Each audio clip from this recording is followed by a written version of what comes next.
কষ্টের কথা বলি আজকে, কষ্টের কথা আমি আমার আল্লাহর জাতের কসম করে বলি, একটা শব্দ মিথ্যা বলতেছি না।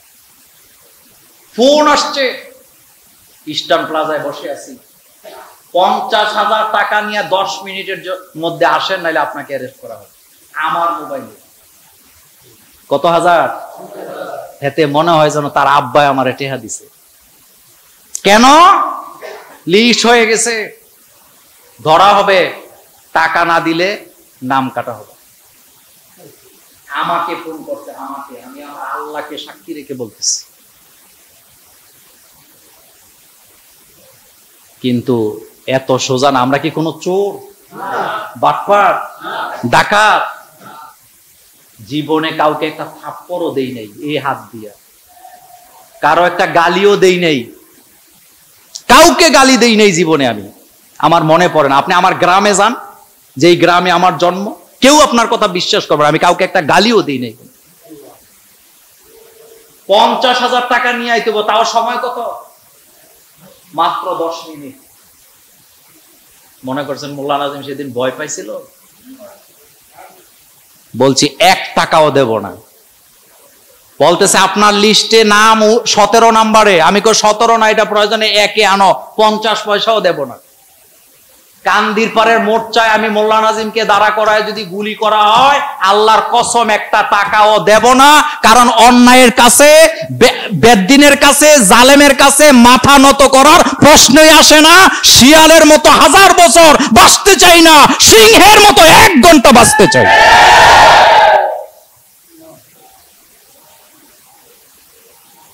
মসজিদে খুতবা চলতেছে, আমি মোল্লা নাজিম আলোচনা করতেছি, অস্ত্র শস্ত্র লইয়া হামলা। সাক্ষী আছে লোকেরা, এখানে কয়েকজন আছে। ভয় পাইছিলাম সেদিন? বিন্দু মাত্রও না।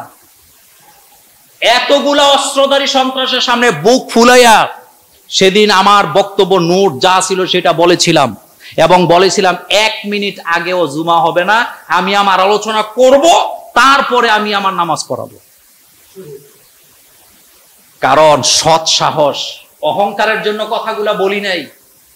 কখনো অন্যায়ের সামনে মাথা নত করা যাবে না। কিচ্ছু করতে পারবে না, আপনাকে কিচ্ছু করতে পারবে না। বাংলাদেশে ইসলামী আন্দোলনকে নিশ্চিহ্ন করার জন্য হাজার হাজার জঙ্গি নাটক সাজাইয়া হাজার হাজার লক্ষ লক্ষ আলেমকে আসামি বানানো হয়েছিল, কিন্তু আজকে সেই ময়দানে ইসলামের আওয়াজ ছাড়া কিচ্ছু নাই।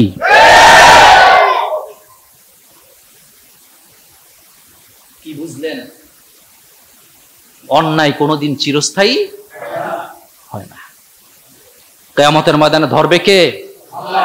আল্লাহ পাক ধরবেন, আল্লাহ পাক ধরবেন। চোর নই, ডাকাত নই, আমি কেন ভয় পাবো? মুরব্বীদের একটা কথা আছে, পাপ নাই তো শরীরে জমের কি ভয়। এখন চোরের মতো ফালাস কেন?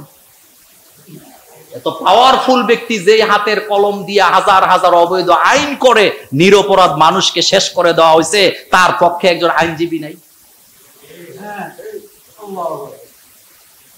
আপনি অপরাধ করেন নাই, নৌকা দিয়ে রাতের বেলা ভাগতে হবে কেন আপনাকে? আপনি বীরের মতো দাঁড়ায় থাকেন যে আমি কোনো অন্যায় করি নাই, কিন্তু না, আপনি জানেন আপনার পা থেকে মাথা পর্যন্ত আপনার জানা আছে আমি অপরাধ করেছি, আমি নিরপরাধ মানুষের গলায় ফাঁসির জঞ্জির জড়াইছি, আপনি জানেন।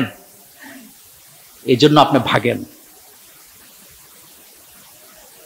কত হুমকি, কত ধুমকি, কত কিছু, কি লাভ? কি লাভ? কথাগুলো শুধু সতর্ক হওয়ার জন্য বলছি। অত্যাচার, অবিচার, জুলুম মারাত্মক। আল্লাহ এটা সহ্য। কত মানুষের চোখের পানি, মাজলুমের বদদুয়া, লা ইউহিব্বুল্লাহুল জাহরা বিসসুই মিনাল কাউলি ইল্লা মান যুলিম। মাজলুমের বদদুয়া আর আল্লাহর মধ্যে কোনো পর্দা নাই, এটা সরাসরি চলে যায়। এটা কি সরাসরি? আমার কলেজার ভাইয়ারা, সেটাই বলতেছিলাম। কিয়ামতের ময়দানে আল্লাহ রাব্বুল আলামিন হাকায়া হাকায়া সকল গোপন আমল আমি সেদিন প্রকাশ করে দিব। আমার আদালত থেকে বাঁচার কোনো রাস্তা নেই। সেদিন তারা বলবে, রব্বানা আবসরনা ওয়া সামি'না ফারজি'না না'মাল সলিহান, আয় আল্লাহ আরেকবার দুনিয়াতে পাঠাও।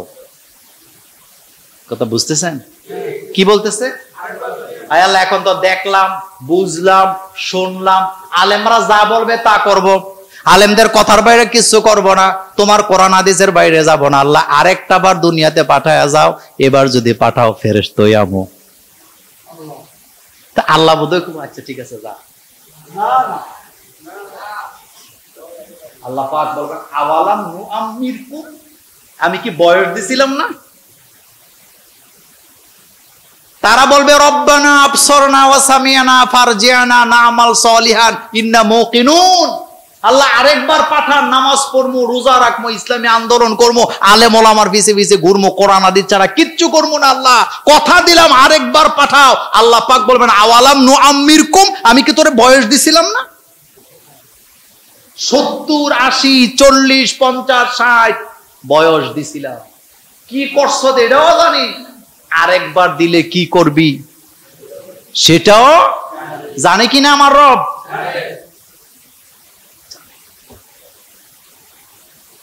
আল্লাহ পাক বলবেন আজকে জাহান্নাম ছাড়া তোর কোনো কি নাই উপায়? দুনিয়াও জালেমের দুনিয়াও শেষ, জালেমের জন্য আখেরাতও।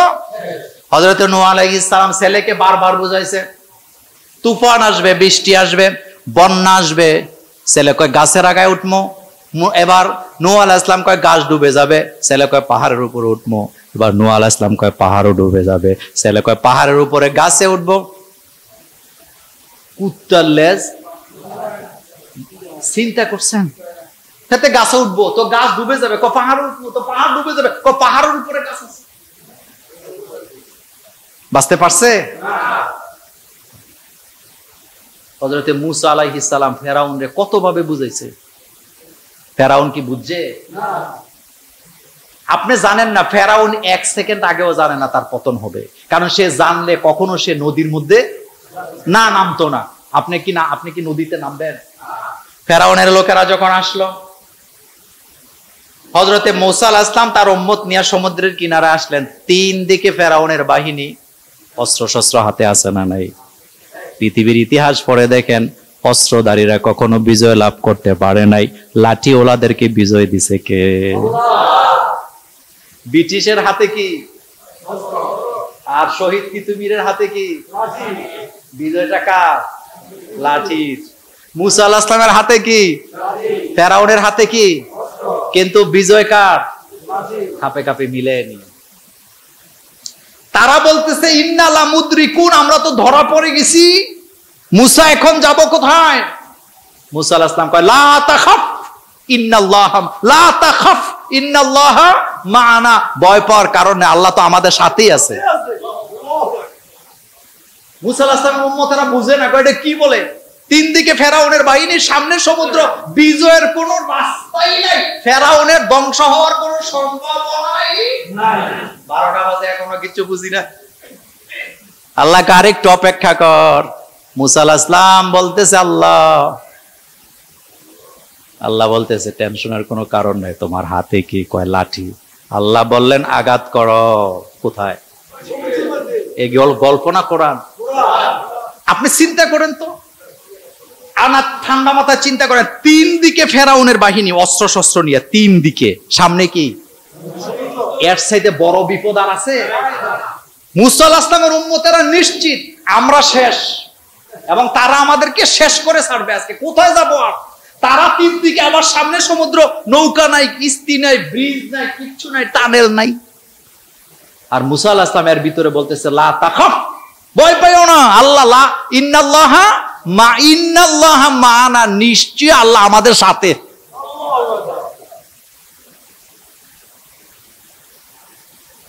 এবার আল্লাহ বলেন আঘাত করো। আঘাত করার সাথে সাথে 1টা 2টা নয়, পানির উপরে আল্লাহ পাক 12টা রাস্তা। চিন্তা করছেন কয়টা? 12টা রাস্তা। 12টা, 12 গোত্রের জন্য 12 রাস্তা, অনায়াসে চলে যাবে। আশ্চর্য হয়ে গেছে। মূসা আলাইহিস সালাম উম্মত নিয়ে ওই পারে চলে গেছে। ফেরাউন আসছেন লস্কর বাহিনী নিয়ে, আইসা দেহে টানেল তৈরি করে রাখছে। ফেরাউন মনে করছে এটাও আমার আব্বার রাস্তা। এটা এতেই মনে করছে এটা আমার আব্বার রাস্তা। ফেরাউনের লোকেরা বলতেছে, ফেরাউন এ তো তৈরি হয়েছে বনে ইসরায়েলের লোকদের জন্য, আমরা তো যেতে পারবো না। ফেরাউন কয়, বেশি কথা কস, আমি যা বলি তাই করবি, আমার হুকুম অমান্য করার ক্ষমতা তোদের নেই। আচ্ছা বলেন তো, ফেরাউন কি জানতো যে এখনই পতন? কিন্তু পতন নিশ্চিত, এতে কোনো সন্দেহ নাই। চিন্তা করেন তো, সে জানেই না যে এখনই শেষ। সেনাবাহিনী নিয়ে পুরা নামছে, সমুদ্রের মাঝখানে যখন গেছে, আল্লাহ পাক বলছেন রাস্তা বন্ধ হয়ে যা। কি ধরাটা পড়ছে চিন্তা করেন তো, বন্ধ হয়ে যাও। আপনি মনে করছেন জুলুমের কোনো শেষ হবে না, মনে করছেন না? কি মনে হয়েছে আপনার? ফেরাউন এখন মনে মনে ভাবে যে আমি যাবো ওই পারে, মুসার লোকদেরকে আমি ছাড়বই না। কিন্তু আল্লাহ পাক বলছেন রাস্তা বন্ধ হয়ে যাও। রাস্তা আছে না শেষ? এখন প্রথম ঢেউয়ে ফেরাউনের বাহিনী শেষ। অজাওয়াজনা বিবানি ইসরাঈলাল বাহার ফাআতবাহুম ফিরআউন ওয়া জুনুদুহু বাগিয়ান ওয়া আদওয়া হাত্তা ইযা আদরাকাহুল গরাক। যখন ঢেউয়ের মধ্যে আসছে প্রথম ঢেউ, ফেরাউনের লস্কর বাহিনী শেষ। এখন ফেরাউন একবার ডুবে একবার বাসে, চালাক মানুষ, আকাশের দিকে তাকায় বলতেছে আমান্তু ওয়াহিদে মুতাকাল্লিমে সিগা, সৈন্যবাহিনীর কথা মনে নাই চাচা, আপনা জান বাসা, আমান্তু ওয়াহিদে মুতাকাল্লিমে সিগা। আকাশের দিকে তাকায় বলতেছে আমান্তু আন্নাহু লা ইলাহা ইল্লাল্লাযী আমানাত বিহি বানু ইসরাঈল, আমিও তো ঈমান আনছি, আল্লাহ আমারে সুবায়ও না, আমিও মুসলমান।